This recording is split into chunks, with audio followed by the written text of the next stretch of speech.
বিশ্বসেরা বাঙালির জনপ্রিয় দুর্গোৎসবের কিন্তু আর বেশি দিনের অপেক্ষা নেই। আর মাত্র ৭০ দিনের মতনই বাকি রয়েছে।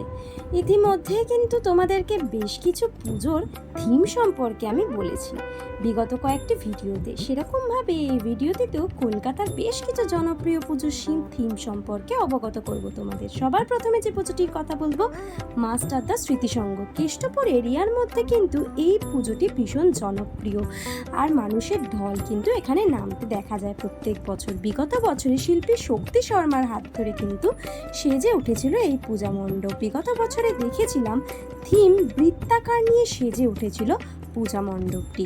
মণ্ডপের বিভিন্ন অংশে কিন্তু আমরা গোলাকার বৃত্ত লক্ষ্য করতে পেরেছিলাম, সেটা বিভিন্ন ভঙ্গিমায়। আর মণ্ডপের মধ্যে কিন্তু শুধুমাত্র টিন, কাঠ এছাড়াও কিন্তু লক্ষ্য করতে পেরেছিলাম বেশ কিছু আয়রন মেটেরিয়ালের। আর তার সাথে সাথে ছিল কিন্তু অসাধারণ সুন্দর একটি মাতৃ প্রতিমা। দূর থেকে দেখে কিন্তু মাতৃ প্রতিমাকে একদম ভাসমান মনে হচ্ছিল। অসাধারণ সুন্দর কিন্তু সেজে উঠেছিল সমগ্র পরিবেশ। ইতিমধ্যেই ওনাদের খুঁটি পুজো সম্পন্ন হয়ে প্রথম ব্যানারটি পাওয়া গেছে, পুনরুত্থান মাস্টার দ্য স্মৃতিসংঘে, এবার সাথে মানস রায়। এরপরে যে পুজোটির কথা বলবো, হিন্দুস্তান পার্ক গড়িয়াহাট এরিয়ার মধ্যে দক্ষিণ কলকাতার বেশ জনপ্রিয় একটি পুজো কিন্তু হিন্দুস্তান পার্ক। বিগত বছরে আমরা দেখেছিলাম কিন্তু প্রাণ নিয়ে সেজে উঠেছিল এই মণ্ডপ। এইখানে প্রাণ বলতে কিন্তু গাছের প্রাণের কথা বলা হয়েছে, তার সাথে সাথে কিন্তু মানুষের একটা কানেকশন, মানুষের একটা রিলেশন সম্পর্ককেও কিন্তু বোঝানো হয়েছিল। যেভাবে আমরা গাছ কেটে চলেছি অনবরত, সেটা যে আমাদের পরিবেশেরই কতটা অপ্রীতিকর বিষয় হয়ে উঠছে সেটাই কিন্তু বর্ণনা করা হয়েছিল। আর মণ্ডপের মধ্যে বিভিন্ন জায়গায় কিন্তু আমরা বেশ কিছু জিনিস লক্ষ্য করতে পেরেছিলাম। তার সাথে সাথে ছিল কিন্তু অসাধারণ একটি মাতৃ প্রতিমা। শিল্পী রাজু সরকারের ভাবনায় কিন্তু সেজে উঠেছিল সমগ্র পূজা মণ্ডপ। ইতিমধ্যেই ওনাদের খুঁটি পুজো সম্পন্ন হয়ে গিয়েছে, তার সাথে সাথে প্রথম ব্যানারটিও পাওয়া গেছে। কল্পরিতের গল্প গাথা সৃজনে রয়েছেন মলয় শুভময়।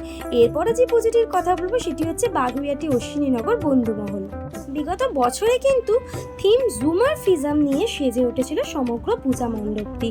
শিল্পী সম্রাট ভট্টাচার্যের হাত ধরে কিন্তু সেজে উঠেছিল এই পূজা মণ্ডপ। জুমার ফিজাম বলতে কিন্তু এখানে মানুষ আর পশুর সংমিশ্রণে যেই প্রাণীর সৃষ্টি হয় সেই সৃষ্টির কথা বলা হয়েছিল। কিন্তু এখানে বিভিন্ন ভঙ্গিমায় বিভিন্ন স্কাল্পচারের মাধ্যমে কিন্তু সেটি ব্যাখ্যা করা হয়েছিল।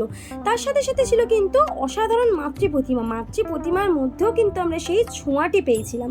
আর মাতৃ প্রতিমার সন্তানেরা কিন্তু ছিল তাদের বাহনের কাঁধে চেপে, তাদের বাহনকেও কিন্তু অ্যাজ আ মানুষ হিসেবে এখানে দেখানো হয়েছিল। ভীষণ সুন্দরভাবে কিন্তু চারিপাশ সাজানো হয়েছিল, অসাধারণ একটি উপস্থাপনা কিন্তু করা হয়েছিল। ইতিমধ্যেই ওনাদের খুঁটি পুজো সম্পন্ন হয়ে গিয়েছে, প্রথম ব্যানার পাওয়া গেছে পুজোর 12 ইয়ারি অশ্বিনীনগর বন্ধুমহলে। এবারও সম্রাট ভট্টাচার্য রয়েছে। এরপরে বলবো দক্ষিণ কলকাতার জনপ্রিয় একটি পুজো দেশপ্রিয় পার্কের কথা। বিগত বছরে আমরা দেখেছিলাম একটি গির্জার আদলে কিন্তু সাজানো হয়েছিল এই পূজা মণ্ডপটিকে। ভীষণ সুন্দর লাইটিং, ভীষণ সুন্দর কারুকাজ, ভীষণ সুন্দর শিল্পকলা দিয়ে কিন্তু সেজে উঠেছিল মণ্ডপের বাইরে এবং মণ্ডপের ভিতরে।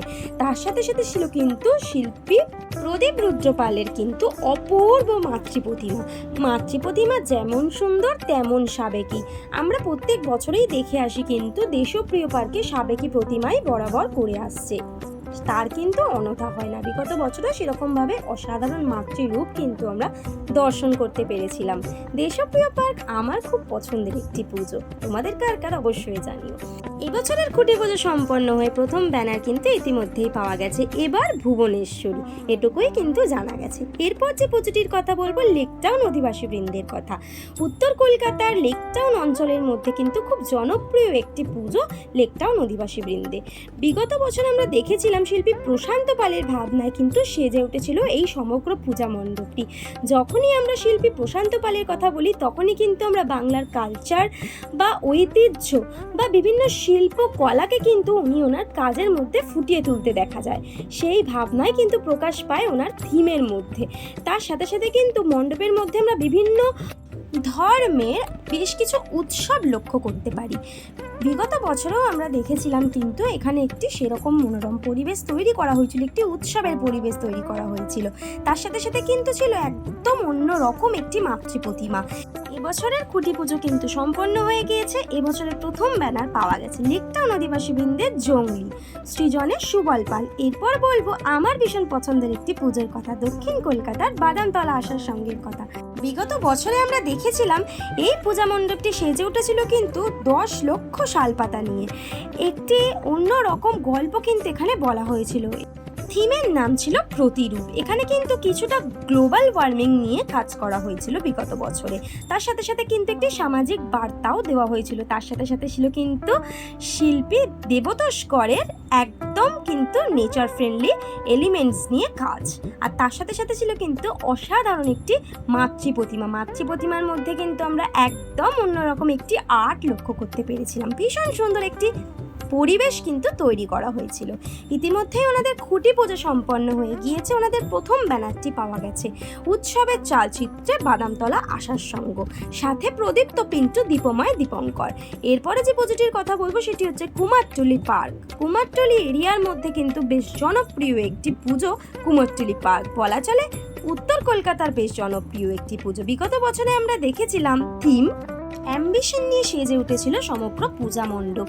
বিভিন্ন জায়গায় কিন্তু আমরা বেশ কিছু চেয়ার, বেশ কিছু মই এই এলিমেন্টসগুলোকে লক্ষ্য করতে পেরেছিলাম। এখানে কিন্তু অ্যাম্বিশনস বলতে ওপরে পৌঁছানোর যে মানুষের ইচ্ছা, যে মানুষের ক্ষমতা বা মানুষের যে লালসা, সেই জিনিসটাকেই কিন্তু এখানে ব্যাখ্যা করা হয়েছিল। তার সাথে সাথে বেশ কিছু লুডোর ঘর বা বেশ কিছু সাপ সিঁড়ি, সেইগুলোও কিন্তু আমরা লক্ষ্য করতে পেরেছিলাম।